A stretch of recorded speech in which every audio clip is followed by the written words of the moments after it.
Good morning, everyone, and welcome to our monthly webinar. Today, we are talking about steps to success, wellness programs that work. I am Johanna Dunlevy, the Wellness Manager with Employee and Family Resources, and I'm going to be co-presenting today with my colleague, Kylie Mitchell, our Wellness Specialist. I typically am on kind of the other end of these webinars. I often moderate the Q&A, so if my voice is familiar, it's because I'm usually on every monthly webinar. I'm just not the main presenter. So I'm excited today to be here with you, just speaking about what you might want to be considering as a new year approaches. So oftentimes people, individuals, make New Year's goals and resolutions related to health and well-being, and organizations often kind of do the same as it relates to the health and well-being of their workforce, of their workplace. And so Kylie and I have been very busy the last month and into this month, just helping the clients we work with get prepared for the new year and some of the programs that they're either building, making changes to enhance, and then getting those programs rolled out. So what is workplace wellness programming? This is a definition from healthcare.gov. Workplace wellness programming is a program intended to improve and promote health and fitness that's usually offered through the workplace. The program allows your employer or plan to offer premium discounts, cash rewards, gym memberships, and other incentives to participate.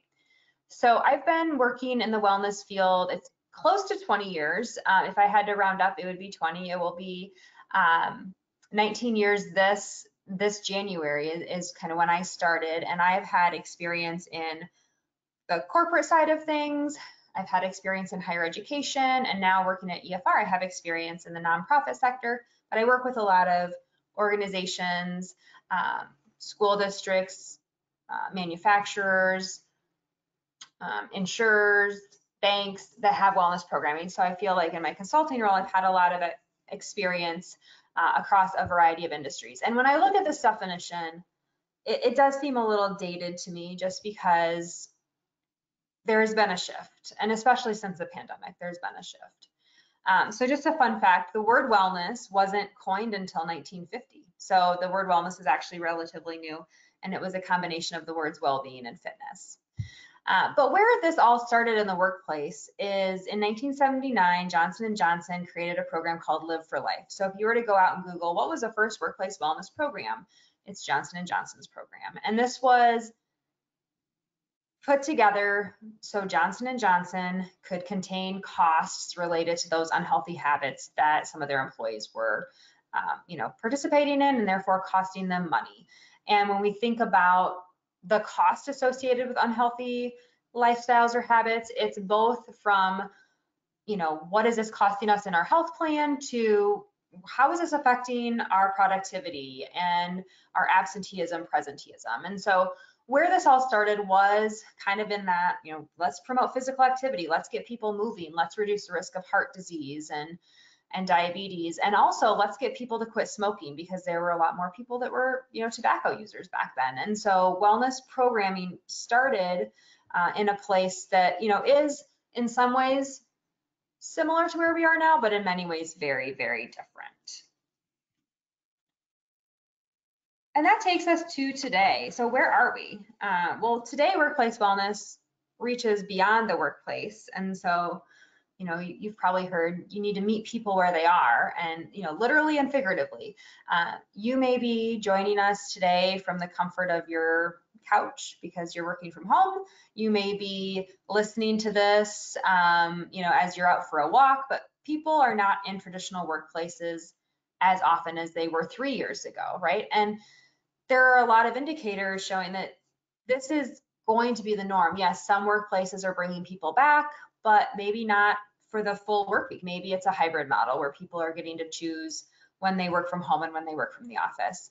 Certainly there are some workplaces that never got to work from home, right? I work with healthcare centers, clinics, schools, they're in the workplace. But when you think about the workplace, it is very different than it was pre-pandemic, and it will continue to evolve. And so workplace wellness reaches beyond the workplace. And so we need to consider meeting people where they are. In recent years, there have been protections put in place, namely HIPAA, GINA, and the Affordable Care Act. So HIPAA is the Health Insurance Portability and Accountability Act, and this protects employees in a sense that their employer is not going to know their personal health information, right? GINA, the Genetic Information Non-Discrimination Act, is in place so that someone who has, let's say, a genetic predisposition to a chronic disease, they can't be discriminated against when they go to get health insurance. And then the Affordable Care Act, is newer, and it's been around a while, but it is newer, and it has things in place regarding what the value of incentives could be. And so this itself, the laws that protect employees and that employers need to be up on, that is a whole other webinar, and I would not be presenting it. But I do have a great resource for you if you're interested in learning more about laws related to wellness. And it's just the website wellnesslaw.com, wellnesslaw.com. I've attended a lot of the webinars that particular organization puts on, and they're very helpful. So if you're looking into kind of the legality of your wellness program, I would highly recommend wellnesslaw.com as a resource. Workplace wellness programs are multidimensional. So in that definition I shared, I use the word physical health, fitness. And yes, that's important, but so is financial well-being, so is emotional well-being. And that's where we have that shift towards well-being. There's been a tremendous amount of focus outside of the physical dimension. And again, I don't like to keep using the word pandemic, but since the pandemic, we know that people thrive best when they are supported in all areas of life, not just when they're exercising and eating healthy. We need to support people in many, many ways. And that's what a workplace wellness program should be doing. At EFR, we have a wellness pyramid. So when I started at EFR 7 years ago, we had a wellness wheel, like a lot of organizations do. They have a wellness wheel, and the wheel has different areas of focus. And when I was brainstorming with my colleague, at EFR, we provide EAPs. And so we have a strong emphasis on that emotional dimension of well-being. So that really is what we believe is the foundation to total well-being. When someone is not aware of their emotional state, if they're not aware of how they can address emotional well-being, it's going to be really hard to thrive in a physical sense, in a financial sense, in a social sense. So at EFR, we recognize 8 dimensions, emotional being kind of the foundation, and then spiritual, physical, social, intellectual, occupational, financial, and environmental kind of all build up from that. And I always like to remind the clients I'm working with that when you offer programming, make sure that it's inclusive and that it covers all of those dimensions. You probably know, because you likely have our EAP, that we have EAPs that we provide workplaces. And I want to remind you that that is an employee wellness program. EAPs provide resources for employers and employees. It covers that emotional and mental health dimension that we sometimes don't really know how to address as health promotion practitioners, as HR directors, as the person leading the wellness committee. And so I can't emphasize enough how important it is for you to remember your EAP is in place, to remember that it's one part of your wellness program, and that it has most likely a lot of resources that you can tap into either as an individual, or like I said, if you're a wellness coordinator, if you are an HR director, if you're on a wellness committee, don't overlook your EAP, because most full service EAPs are going to have a lot of really great resources that your employees can turn to.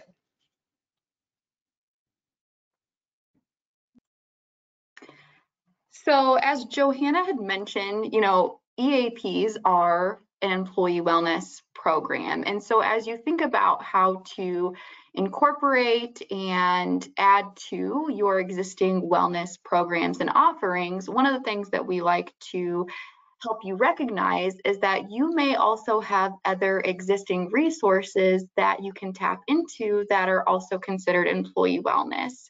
So think about any existing safety committees, even fund committees, and DE&I, or diversity, equity, and inclusion councils.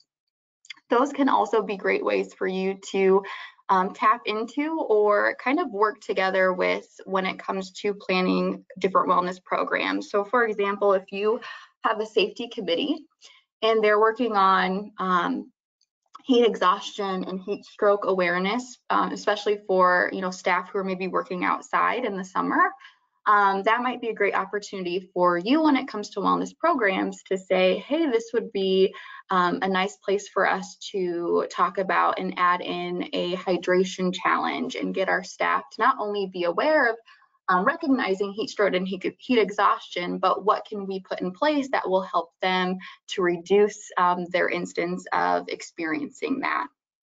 You may also have an existing recognition program where this could be a great place, especially for staff who like to be recognized for the things that they do, those that are already participating in and leading healthy lifestyles across multiple dimensions of wellness. Those recognition programs can be a great way to highlight those employees as well. Just as we talked about EAPs and the different benefits you have within that program, think about your insurance benefits, whether that's your health insurance and even your retirement resources.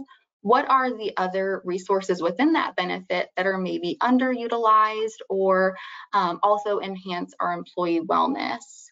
With retirement resources, are you offering ways for employees to invest in their retirement and in their future? Even a company match can be seen as a wellness program as well.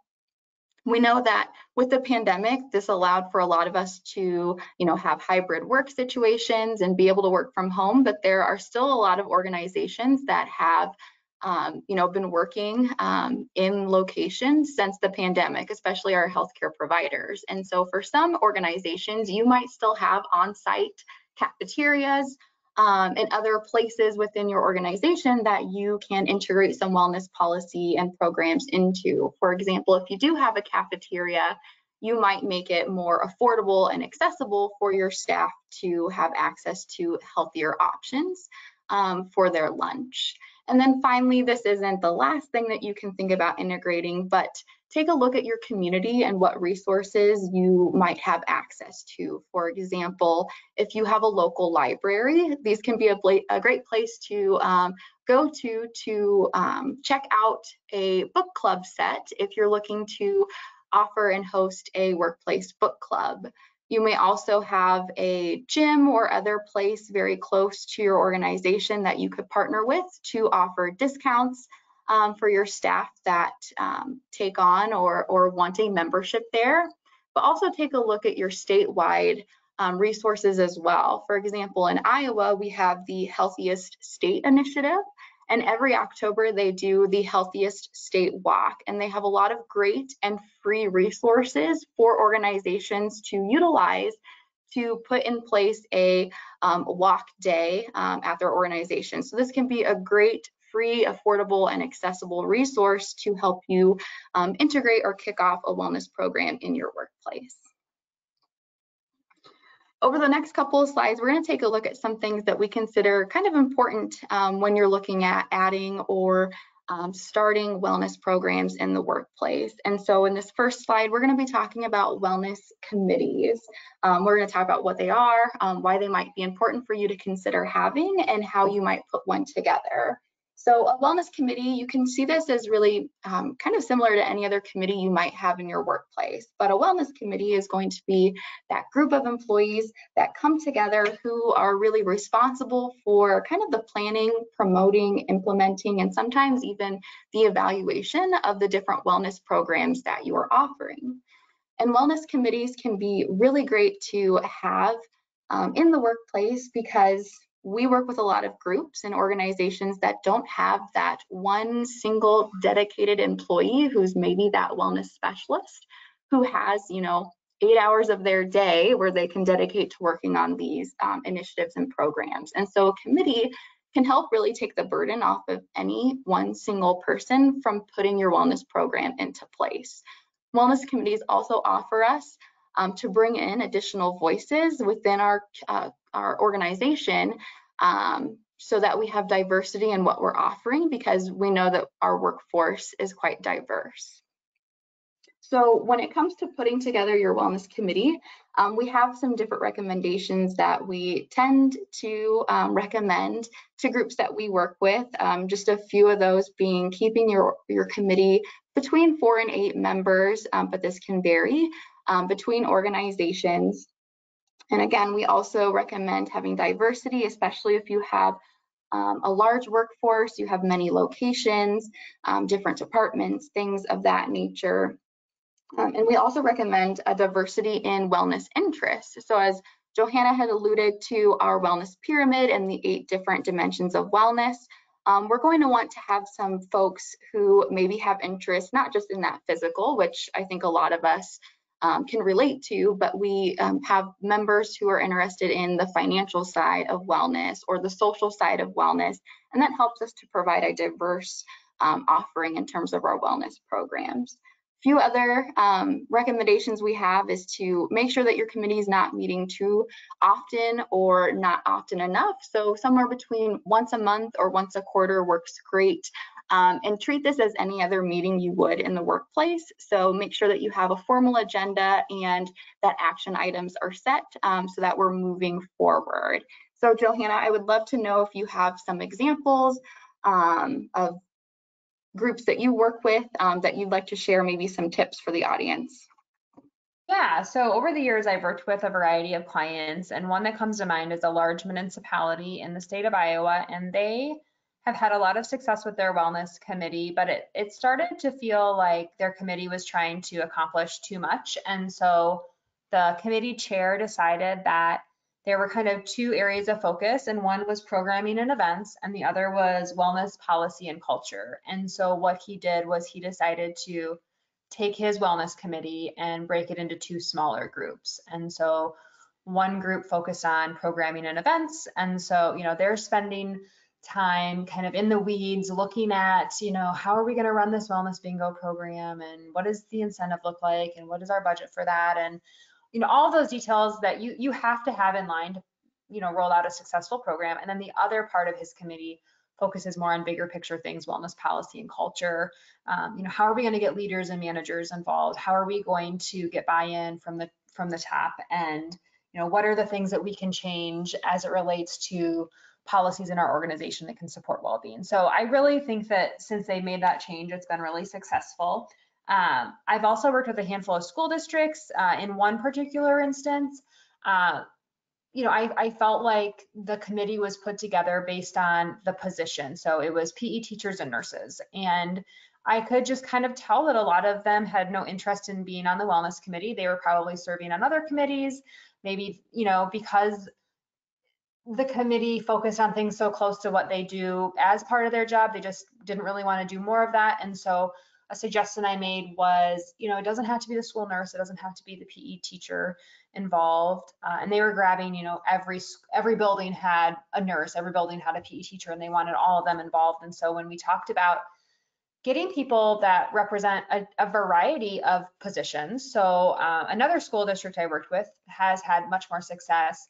They make sure that they have an administrator on their committee. They make sure that they have a teacher on their committee. They make sure that they have a para on their committee. They have the school nurse. They have someone from facilities. So they're getting people, that both have flexibility in their workday and no flexibility in their workday, because that's really important too. So as you're thinking about putting committees together, I would just echo what Kylie said. Think broadly and think about what people are interested in. And you don't want to, I think the term is voluntold. I was voluntold that I need to be on this committee. Look for people that genuinely have interest and want to be on the committees.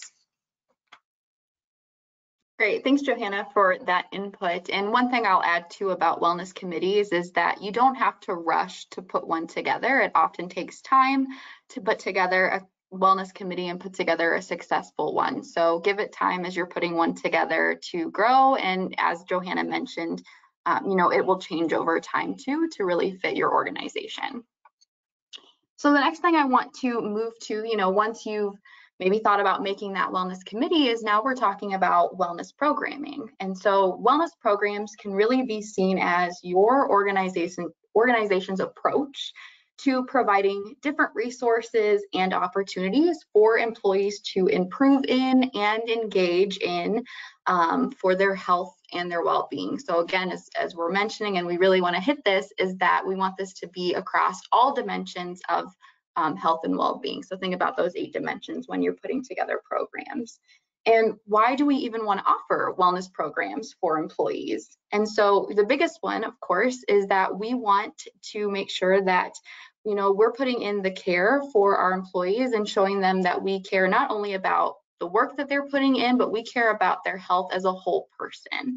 And so when we put together, wellness programs and we offer these opportunities for our employees, you'll start to notice that employees may show more, engagement. They might be happier, right? You might see the morale kind of increase as you're starting to build this culture of wellness in your organization.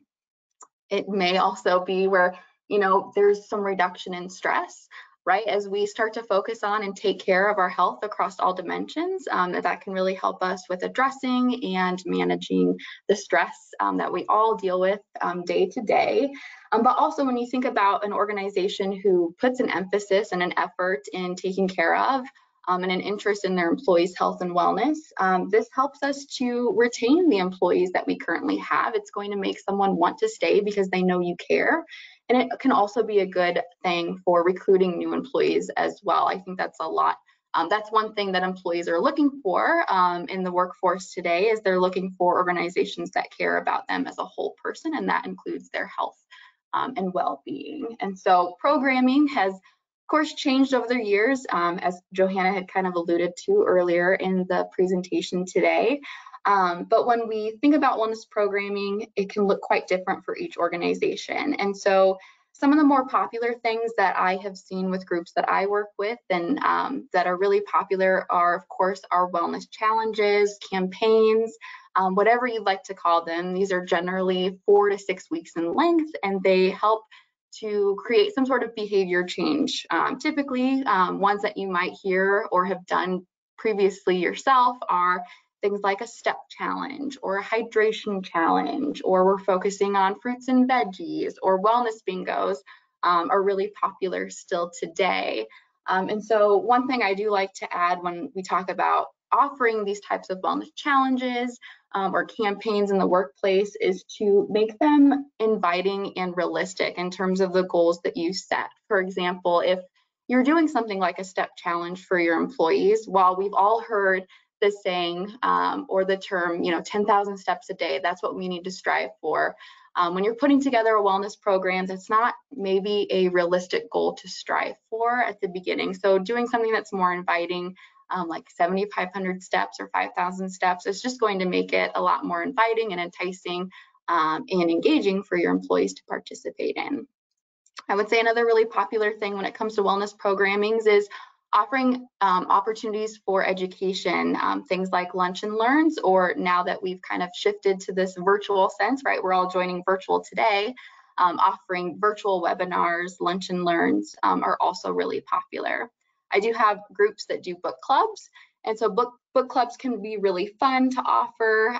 They've had success doing them every month in kind of the colder seasons, but every other month in the summer as well, to offer other opportunities. And even things like volunteering, giving back can also be seen as a wellness program that you could add into your offerings. And so Johanna, I do want to give you the opportunity to maybe share some different things you've seen among the groups that you work with.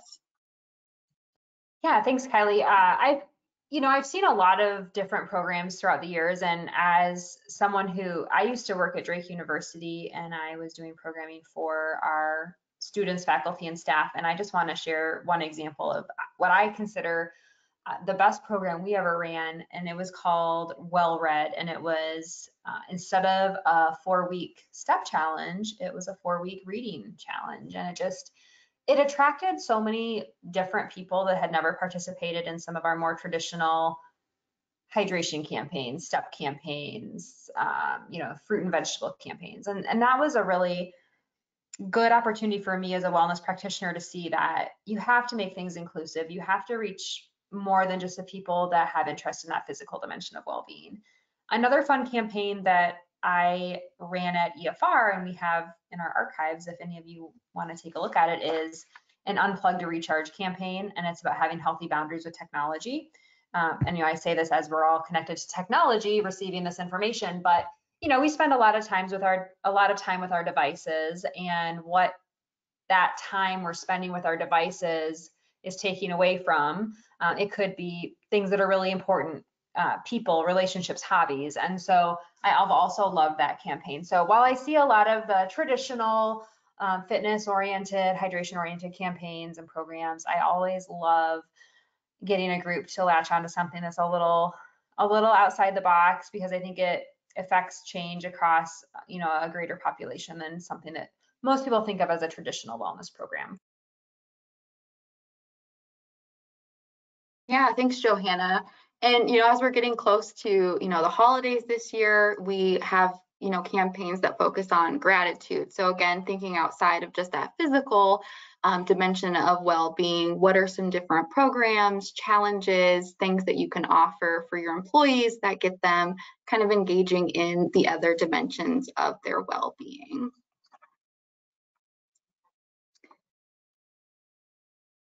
Up next, we're going to take a look at communication, because when you've put together all this time working as a committee and putting together these different programs and offerings without great communication, how are we going to get employees to know what we're offering, and more importantly, get engaged and participate? So when it comes to communication, I really think that there isn't a one size fits all. You really need to tap into what types of communication will work best for your organization. So what maybe works best for a bank or healthcare is going to look different than a municipality, or is going to look different for manufacturing and construction, right? Where do our employees spend their time? While email is a great form of communication, that may not be the best form of communication for all of your employees. So some different modes of communication that you might consider when you are providing information, education on programs, etc., might be to think about what your internal communication platforms are. If you use things like Microsoft Teams, there's different ways that you can connect there. But if you have other internal hubs, that can be a place to add in that communication. I have a lot of groups that love to use newsletters, which is a great way to spread that information, different flyers. We even have groups that use social media, word of mouth, wellness committee spokespeople. So having those wellness committee members provide that information. Word of mouth, like I said, is great. Team meetings can be a good place to provide that communication, and even payroll stuffers maybe seems a little archaic. It's a great mode of communication for some organizations to still use. Lastly, in our what, why, how, I want to take a look at incentives.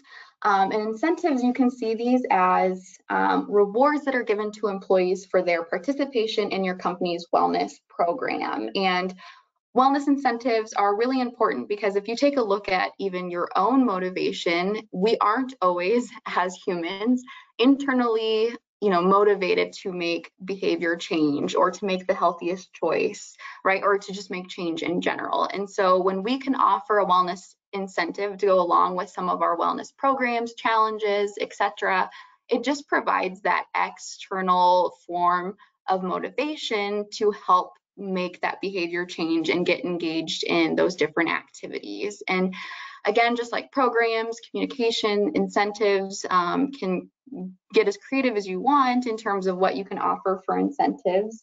I'll say that gift cards nowadays, I think, are the most popular form of incentive. Our biggest tip with providing a gift card, or any incentive really, is that it goes back to something that's healthy and helps your employees continue on their health and wellness journey. So a gift card to the Cheesecake Factory might not be as good as or helpful as a gift card to, say, HelloFresh or Nike for some new running shoes. Other types of incentives that you might think about offering would be free meals, lunches, snacks, Fresh Fruit Fridays. Those can also be considered incentives. I also have some groups that will provide paid time off as a wellness incentive. And I'll say when it comes to paid time off or PTO, if you already have a very lucrative paid time off policy, this may not be as big of an incentive for your staff. But if maybe you don't have as lucrative or as much PTO in your policy, this may then be a good option for you to do as well. Even extended breaks, additional breaks in the day can be nice incentives that maybe don't cost us much of anything in our wellness budget. And even offering programs during paid work time can just help with improved engagement and being seen as an incentive for employees as well. So Johanna, I want to give you an opportunity to talk about maybe some wellness incentives that you see among your groups. Yeah, well, I think you covered a lot of them. I want to mention that I have found with my groups, when they offer lunch and learns over the lunch hour, sometimes they're not as well attended, especially now that a lot of these are taking place virtually. So in the past, when they were having a catered lunch, then they were well attended over the lunch hour. But I've seen a shift. I think people want lunch breaks and they want to have autonomy on their lunch breaks and they don't want to necessarily do a wellness program. So if you're, in an organization that has flexibility throughout the day and you can do kind of a mid-morning or mid-afternoon, so it can be unpaid time for them to do a wellness event or activity, I think that is going to probably be more popular than, offering it over the lunch hour and then someone feeling like they have to choose between something they might want to or need to do on their lunch break versus this wellness activity. The other thing is, I've seen a lot of trends come and go. So when I first started, pedometers were still a thing. And then it became really cool to do Fitbit giveaways. And now a lot of people have wearable devices. And so kind of keep that in mind. Is a Fitbit or something like that as attractive as it was 10 years ago? Absolutely not, because people have preferences and there's so many different things out there. So maybe it's like Kylie said, a gift card or a subscription to Calm or Peloton or Insight Timer. There's just all sorts of ways that you can incentivize and motivate. And of course, we want people to be internally motivated, and that external incentive just to be kind of a bonus is, hey, this is what I got for doing this program. And the real thing I got was, enhanced health and well-being. But we know that a lot of people need some motivation to get started, and that dangling a carrot in front of them is not always a bad idea. And then the other idea is HelloFresh gift cards. I've been seeing a lot of groups incentivizing with those lately too. Thanks, Johanna. So I want to just touch very briefly on, why is it so important to ask for a budget, or, how are you going to fund your wellness program? And so the reason why, it's really important to ask for a wellness budget is because that really gives you a place to start when it comes to planning your wellness programs for the year, right? If you know what you have in your budget to start, you're able to know, okay, I want to offer some wellness programs that maybe are going to have a cost to them. I'm going to bring someone in, and I'm also going to have some money left over to incentivize employees to participate in the program.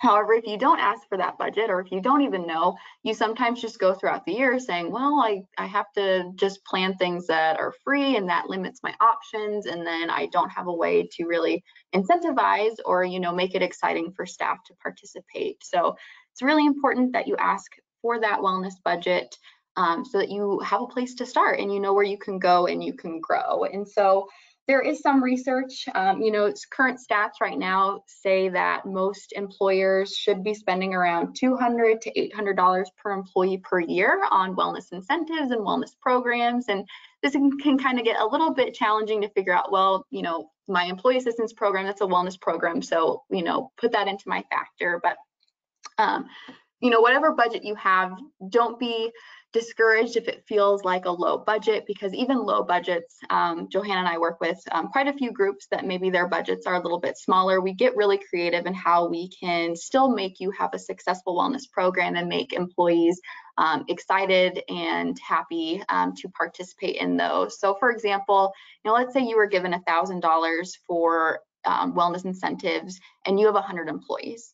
If you were to say, I'm going to offer all free wellness programs and challenges for the year, and I'm going to take that $1,000 specifically for wellness incentives. If you were to try to spread that out between all employees, you'd only have about $10 per employee, which isn't really that enticing or incentivizing. If I was told, oh, I'll get $10 to participate, if it's not a program or a challenge that I'm really interested in, I might decide I'm not going to do it. However, if you were to go ahead and split up that $1,000 into larger prizes, something like $50, $25, and employees have a chance to win by participating in different wellness programs, that's going to help increase the excitement and the possibility of winning that incentive, but then they're also going to be more engaged, but also reap the benefits of whatever challenge or program that they're participating in. So again, ask for that wellness budget so that you know where you can start, where you can go, and where you can grow. All right, and we just want to wrap up by reminding you of some existing resources you have through EFR. We have monthly motivators and our quarterly campaigns. And so if you're on our webinar today and you have our if you have our EAP benefits, you will get an email from me with our 2023 monthly motivators and our Q1 campaign. And so these are just what we like to call turnkey resources, so that as the HR director, as the wellness director, as a member of the wellness committee, you don't have to spend more time and resources coming up with your own programs, but we have a lot of great existing resources through EFR. And if you have our EAP benefit, I'll share those today via email.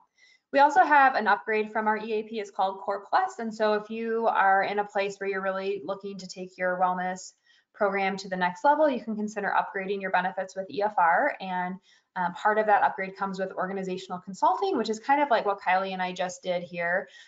It's really us kind of lending our expertise, experiences, ideas to organizations to help them come up with plans that are going to be successful and affect change across the employee population.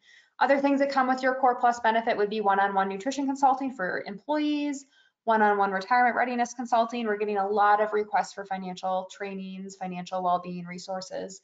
I think that's just such a hot topic right now. If you don't have something like that, available to your team members, please consider adding some kind of financial well-being component, because it's so important. And other employers are doing it. So we know that there's a lot of competition, and people aren't afraid to leave jobs and find, opportunities that are different. And so I think, making sure your benefits are competitive is really important. We also offer wellness trainings and wellness webinars. So lots of great resources with Core Plus. This is something that you can upgrade to if you have our EAP. And it would just be a matter of reaching out to EFR, your account manager. You could shoot me a message if you want to know more information about that. But ultimately, everything that we've covered today really comes down to culture. Culture is a key to success. We believe that when a wellness program is successful, it will start to seep into all areas of an employee's well-being. They might bring it home, and now their family members might be participating or adopting some of those healthy habits. But culture is key. And so, like I mentioned, that one group I work with, they have a wellness culture and policy committee. And they really believe that if they're not making a difference kind of from the top down, if they can't get leaders on board, if they can't get leaders participating, it's one thing to support a wellness program, it's another thing to support it and participate and be a visible advocate for it, right? So culture is really key, and it takes time. It's not something that happens overnight. I've been working with groups for years, and maybe in year 2 or year 3, they start to see a really big shift. But all the little things they did leading up to that were really important and contributed to that culture and that big shift that they saw. We do offer a culture audit at Employee and Family Resources. This also comes with your EAP benefit. So an organization can elect our culture audit, and Kylie or I would help administer that and go through the results and make recommendations based on our findings. This is what we recommend in your workplace. This is what we're seeing could be improved. This is what is going really well. Keep it up. But culture is a buzzword. It's definitely the key to success, and we can help you create that culture of well-being if that's what you're looking to do. The last thing I want to share is just if you're on here with our benefits, don't forget that you have access to wellness benefits, right? Your EAP. So 24-hour phone support, 800-327-4692. Reach out to us at any time of the day. You will be speaking with a licensed clinician when you make that phone call. That way, if it is a mental health crisis, they can talk to you and they are qualified to help you. We offer in-person or telehealth counseling sessions. At this point, it kind of depends on your preference or how scheduling works best for you, but in person is an option again, although a lot of people love telehealth counseling and we still offer that. We have telephonic services such as financial consultation, legal consultation, elder and child care resources, identity theft, and then life coaching is a great resource for people to explore. It could also be part of an overall wellness program. So if you're looking to promote your EAP in the new year, we know that not everyone wants to call us and schedule counseling. We know that people still have a lot of barriers to, getting past that first phone call. It's stigma. It's the question of confidentiality. And by the way, these are confidential benefits. We're bound by HIPAA, which is one of the laws that I shared earlier today. But life coaching could be a great resource that you promote as part of your overall wellness program in the new year, helping people, achieve their dreams, and that is life coaching. We have an app you can download if you haven't done so already. Just search EFR in the App Store for either Google or Apple. In that app, you will find our podcast called Emotion Well, and that is available not just in our podcast, but also on our website and available wherever you find your podcasts. And I'm the host of that, but I always have different conversations. I'm really excited. This week, I'm recording a conversation with someone from Hamilton's Funeral Home in Des Moines, Iowa, and we're going to be talking about how to grow through grief and what that process looks like, especially as the holidays approach. So we're always talking about something interesting and related to well-being. We have about 30 episodes, I think, available to listen to right now. And then lastly, I think I said lastly 4 times. This really is the end, folks. What's your stress pattern? In November, please join us. Barb Rank will be the host of the webinar. I will moderate the Q&A at the end. November 15th at 10 a.m. Go to efr.org, stay connected, and find the link to join that webinar. But we are here for questions. We ran a little over, but there's so much good information as it relates to wellness programs. And we've had a lot of experience working with groups and just so many examples that we wanted to share. We thank you for sticking with us for the past 45 minutes. But any questions, drop them in the chat and I'm happy to answer them or have Kylie answer them if they're for her.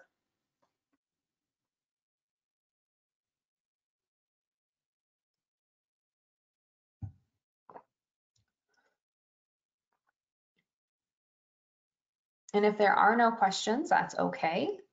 Please stay connected with us through our website or download the app, listen to the podcast, and hopefully I will see some of you pop back over to our November webinar. Thanks, everyone. Bye-bye.